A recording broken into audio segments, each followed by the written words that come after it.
Martín, ¿cómo le va? Buenos días. Martín Semana lo saluda. ¿Qué tal? ¿Cómo andás? ¿Todo bien? Muy bien. Un poco bajo. A ver, ¿ahí me escucha un poco mejor? Sí. Bien.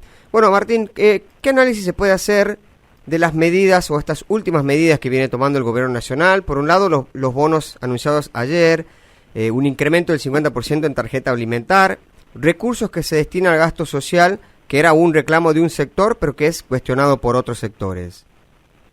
A ver, es un proceso de redistribución del ingreso. Me parece muy importante porque evidentemente lo que ha pasado en el último tiempo fue que tuvimos una reducción del salario medido entre el 2015 hasta la fecha. Tenemos 20% de caída del salario real, ¿no? Descontada la inflación. Y después lo que estamos viendo es que toda esta cuestión inflacionaria está pegando mucho, sobre todo los sectores más vulnerables. Tenemos un incremento de la pobreza, aunque viene mejorando, que hoy son niveles bastante todavía inaceptables para lo que es Argentina.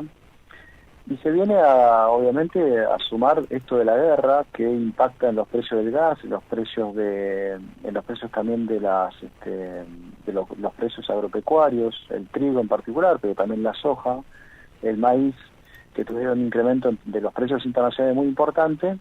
Entonces, bueno, la idea me parece que es bastante lógica, decir, bueno, ustedes que, sobre todo los sojeros que sembraron en septiembre, están cuando estaba en $450 la tonelada de soja, ahora está en 600, más de $600 la tonelada. Ese impacto positivo que tienen, y que también obviamente repercute, porque la inflación en alimentos tiene que ver también con obviamente esos incrementos de precios, bueno, captar una parte de esa renta extraordinaria, inesperada, como bien se dice, y redistribuirla hacia la gente que verdaderamente tiene que con esa plata esa gente simplemente lo que va a hacer es va a comprar la comida que fue aumentando de precio en estos tiempos, ¿no? Claro. Ahora, a ver, leemos renta inesperada y después leemos también aumento en la alícuota del impuesto a las ganancias. Y uno empieza a preguntarse, y bueno, ¿a quién va a alcanzar esto? Bueno, eso habrá que ver bien después el detalle de la ley. Esto, digamos, la parte impositiva sobre todo tiene que pasar por el Congreso, y eso es importante mencionarlo, porque sabemos que el Congreso Nacional, la política en general del oficialismo está bastante desmantelada, y veremos si ese tipo de políticas progresistas, hay que sumarlo también al proyecto de ley del Senado del fondo para pagarle al fondo, como se dijo, ¿no? Que era ir a buscar los evasores fiscales para que paguen un poco, que aporte al pago de la deuda. Me parece que todo eso son obviamente todas medidas que son más bien progresistas y que tienden a ser mucho más, digamos, el peronismo suele estar en un momento en que esas leyes tal vez sí la voten mucho más fácilmente, todo el peronismo, ¿no? Tanto la parte más cristinista como la parte de Alberto, para decirlo en términos rápidos. Me parece que son momentos, digamos, el consenso se logra a través del progresismo. La gran cuestión que todo el mundo se pregunta es después, una vez que se apruebe la ley, si se llegan a aprobar, después tiene que ir por el tránsito de la Corte Suprema, que viene bastante difícil todo eso, ¿no? Sí. Ahora, a ver, como para plantear un poco en términos políticos, uno entiende, justamente usted mencionaba, lo debería votar todo el peronismo. Y hay otros sectores también más cercanos a la izquierda que uno entiende esto van a acompañar. Si bien hay otras cuestiones que por ahí discuten o plantean, como el pago del fondo, por ejemplo, uno entiende esto lo tienen que votar, por lo menos. No, muchas veces la lógica de la izquierda, estoy hablando sobre todo del frente de izquierda, ¿no? De los trabajadores. La lógica no es una lógica de ver si es en favor o no de los trabajadores, sino votar en contra de lo que hace el peronismo, ¿no? Esa es la lógica política de ellos. Entonces yo no creo que vayan a votar ese tipo de leyes, le van a encontrar el pero para no votar. Generalmente son las cosas que suelen suceder, y no será la primera vez. Yo siempre recuerdo, por ejemplo, que cuando se votó las leyes de obediencia, la anulación de las leyes de obediencia de vida y punto final, hay gente como Zamora, por ejemplo, que se abstuvo, ¿no? Entonces, bueno, son cuestiones que la lógica que uno pensaría, una lógica ideológica, no, es más bien una lógica de construcción política, destrucción del que podría ser un competidor. Uh-huh. Ahora, coincidentemente, mientras hablamos en Argentina de este proyecto de renta inesperada, hubo un informe sobre el impacto que hizo el Fondo Monetario Internacional de recuperación de la deuda, donde dice casi lo mismo, ¿no?, de lo que estamos planteando, de esto que estamos hablando, recuperar transferencias realizadas a empresas que no necesitaban esas transferencias. Claro. Sí, no, la verdad que sería, a ver, de nuevo, yo creo que la lógica que todo el progresismo y toda la izquierda debería votar a favor de proyectos de ese estilo, porque justamente desde lo ideológico, desde la cuestión incluso humanista de que la gente pueda comer y que yo diría que la ganancia no sea lo que al fin y al cabo maneje la sociedad, maneje este país, digamos, que no todo lo defina la gente que más gana, sino que haya una posibilidad de que la gente, digamos, ponerle una prioridad en que la gente coma antes de que las empresas ganen.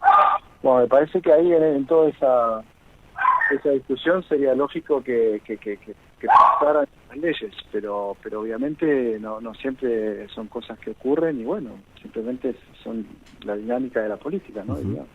Ahora, cuando uno lee los detalles del proyecto y dice aquellos que hayan tenido ganancias superiores a los 1.000 millones de pesos, claramente la industria pyme no entra en este proyecto. Claro, no, es un límite que me parece sano. Digamos, hay límites hacia arriba y hacia abajo. Digamos, a quienes se le van a cobrar hay un límite bastante elevado, estamos hablando de 3% de las empresas del país. El país hay aproximadamente 600.000 empresas, bueno, estamos hablando de muy pocas empresas que serían que estarían en condiciones de pagar.